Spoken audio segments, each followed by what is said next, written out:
بسم اللہ الرحمن الرحیم۔ السلام علیکم ورحمۃ اللہ وبرکاتہ۔ پرانی کہاوت ہے کہ دنیا کا سب سے بڑا بوجھ بوڑھے باپ کے کندھوں پر جوان بیٹے کا جنازہ ہوتا ہے۔ ظاہر ہے جس شخص نے اپنے جوان سال بیٹے کی دردناک موت کا غم برداشت کیا ہو، اس کے صبر و ضبط کو آپ لفظوں میں بیان نہیں کر سکتے۔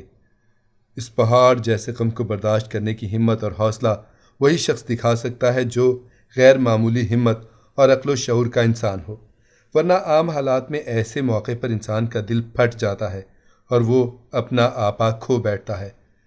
مغربی بنگال کے آسنسول شہر میں نورانی مسجد کے امام مولانا امداد اللہ رشیدی نے اپنے جوان سال بیٹے کے وحشیانہ قتل پر صبر و ضبط اور تحمل و برداشت کی جو نظیر پیش کی ہے وہ اپنی مثال آپ ہے۔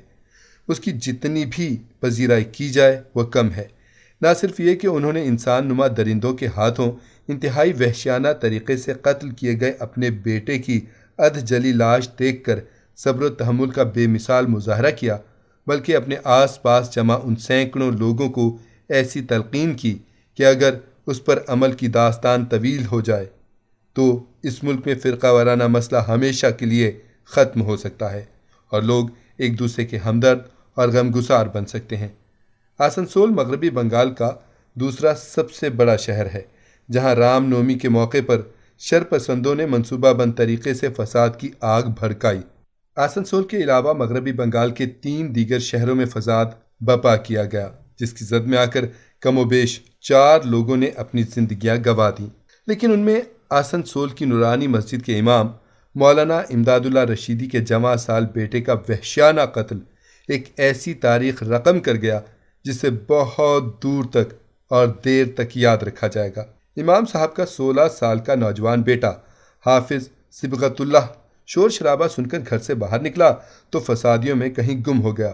کافی دیر تک جب وہ گھر نہیں لوٹا تو اس کا بڑا بھائی ڈھونڈتے ڈھونڈتے مقامی پولیس اسٹیشن جا پہنچا، جہاں پولیس نے اس کی مدد کرنے کے بجائے خود اسی کو فسادی قرار دے کر تھانے میں بٹھا لیا اور گرفتار کرنے کی دھمکی دی۔ امام مولانا امداد اللہ نے کسی نہ کسی طرح اپنے بڑے بیٹے کو پولیس کے چنگل سے باہر نکالا اور حافظ صبغت اللہ کی تلاش جاری رکھی، لیکن وہ اپنی کوششوں میں ناکام رہے۔ اگلی صبح مولانا امداد اللہ کے پاس اسپتال سے فون آیا کہ انہیں ایک لاش کی پہچان کرنے کے لیے وہاں بلایا گیا۔ جیسے تیسے وہ خود کو سنبھال کر وہاں پہنچے تو پایا کہ وہ لاش ان کے جوان سال بیٹے حافظ صبغت اللہ کی تھی۔ اسے بڑی بے رحمی سے پیٹ پیٹ کر قتل کیا گیا تھا اور لاش ادھ جلی حالت میں مردہ خانے میں رکھی ہوئی تھی۔ ظاہر ہے یہ ایک ایسا منظر تھا جسے دیکھ کر باپ کا کلیجہ پھٹ سکتا تھا، لیکن امام صاحب نے اسے مشیت ایزدی قرار دے کر قبول کر لیا۔ لاش جب گھر آئی تو لوگوں کا ایک سیلاب امڑ آیا اور سب کے اندر انتقام کی آگ بھڑک اٹھی، مگر امام صاحب کی ہمت، حوصلہ اور سوجھ بوجھ تو دیکھیے کہ انہوں نے مشتعل لوگوں کے غصے کو ٹھنڈا کرنے کے لیے کہا کہ خبردار، اگر کسی نے انتقام کے جذبے سے ایک قدم بھی آگے بڑھایا، اگر کسی نے انتقام لینے کے خیال سے کوئی کام بھی کیا تو میں مسجد کی امامت ہی نہیں بلکہ آسنسول چھوڑ کر ہمیشہ کے لیے کہیں چلا جاؤں گا۔ اس تلقین کے نتیجے میں مشتعل لوگوں کا غصہ کچھ ٹھنڈا ہوا اور آسنسول شہر ایک بڑی تباہی سے بچ گیا۔ مولانا امداد اللہ رشیدی کے اس لافانی کردار کو پورے ملک میں خراج تحسین پیش کیا گیا۔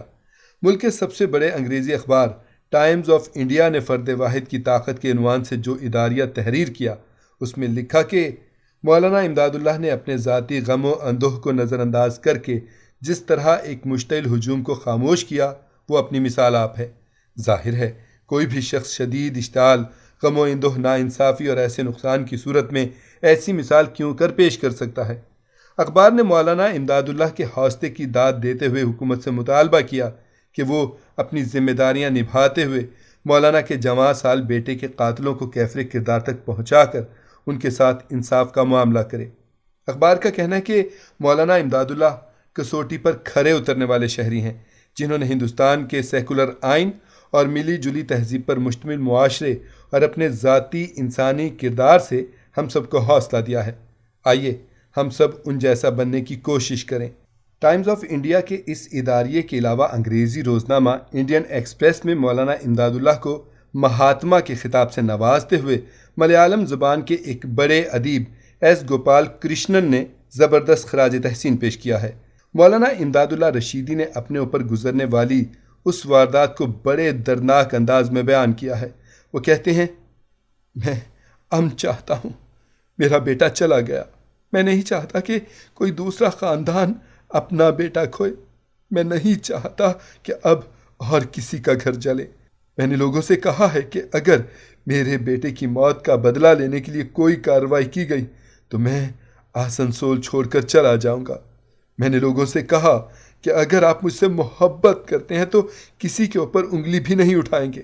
انہوں نے مزید کہا کہ میں پچھلے 30 سال سے یہاں پر امام ہوں، میرے لیے ضروری ہے کہ لوگوں کو صحیح پیغام پہنچاؤں، اور وہ پیغام ہے امن اور بھائی چارے کا۔ مجھے ذاتی نقصان سے اوپر اٹھنا ہوگا۔ واردات کی تفصیل مزید بیان کرتے ہوئے انہوں نے کہا کہ رام نومی کا دن تھا، بیٹا نماز پڑھ رہا تھا کہ اچانک باہر سے ہنگامے کی آواز آئی اور وہ باہر دیکھنے چلا گیا کہ معاملہ کیا ہے۔ تبھی وہ بھیڑ میں کہیں گم ہو گیا۔ ہم تلاش کرنے کی کوشش کر رہے تھے۔ فساد کے دوران گھر سے باہر نکلا ہوا ہر شخص فسادی نظر آتا ہے۔ اس کی تلاش میں نکلے تو بڑے بیٹے کو پولیس نے پکڑ لیا، جیسے تیسے اسے چھڑایا تو اگلی صبح ہسپتال سے فون آیا کہ ہمیں ایک لاش کی تصدیق کے لیے بلایا گیا تھا۔ جیسے تیسے خود کو سنبھالتے ہوئے وہاں پہنچا تو معلوم ہوا کہ لاش بیٹے کی ہی تھی۔ 16 سال کا مضبوط قد و قامت کا میرا بچہ، اسے اس طرح مارا گیا تھا کہ کوئی اس کی حالت دیکھ کر برداشت ہی نہیں کر سکتا تھا۔ میں بلک بلک کر رونے لگا تو اچانک یاد آیا کہ میں صرف ایک باپ نہیں ہوں بلکہ 30 برس سے محلے کی مسجد کا امام بھی ہوں۔ میرے آنسو لوگوں کے اندر غصے کا سیلاب لا سکتے ہیں۔ پہلے سے چل رہا شہر پوری طرح خاک ہو سکتا ہے۔ میں نے آنسو پونچھ لیے۔ امام صاحب کی یہ داستان رونگٹے کھڑے کر دینے والی ہے۔ انہوں نے صبر و ضبط اور تحمل و برداشت سے اپنے غم کو لازوال بنا دیا ہے۔ انہوں نے لوگوں کے دلوں پر جو نقوش چھوڑے ہیں، اس کی کوئی دوسری مثال نہیں ملتی۔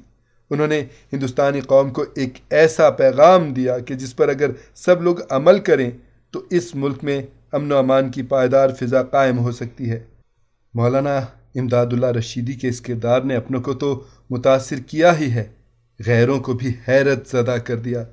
خود وہ لوگ بھی جو نفرت کا کاروبار کرنے والی پارٹی کے ممبر ہیں اشش کر اٹھے۔ بی جے پی کے ممبر پارلیمنٹ سپریو نے اپنے ٹویٹ میں لکھا ہے کہ امام صاحب میں آپ کو سلام کرتا ہوں اور امید کرتا ہوں کہ ایک دن میں ووٹ بینک کی سیاست کے الزام کے بغیر آپ سے مل سکوں گا۔ ہم اس بات کا تصور بھی نہیں کر سکتے کہ آپ کس درد سے گزر رہے ہوں گے، لیکن جس قسم کے جذبے کا آپ نے اظہار کیا ہے اس سے مجھے یقینی طور پر کافی تحریک ملی ہے اور میں خود کو طاقتور محسوس کر رہا ہوں۔ سوال یہ ہے کہ مسٹر سپریو کو مولانا رشیدی کے لاسانی کردار سے جو تحریک اور طاقت حاصل ہوئی، کیا وہ اس کے بل پر اپنی پارٹی کی ہندوتوا کی سیاست اور مسلمانوں سے اس کی نفرت کو ختم کرنے کے لیے برے کار لائیں گے؟ کیا مسٹر سپریو امام صاحب کو بھارت رتن دینے کا مطالبہ کریں گے؟ کیونکہ صحیح معنوں میں وہی آج کے بھارت رتن ہیں۔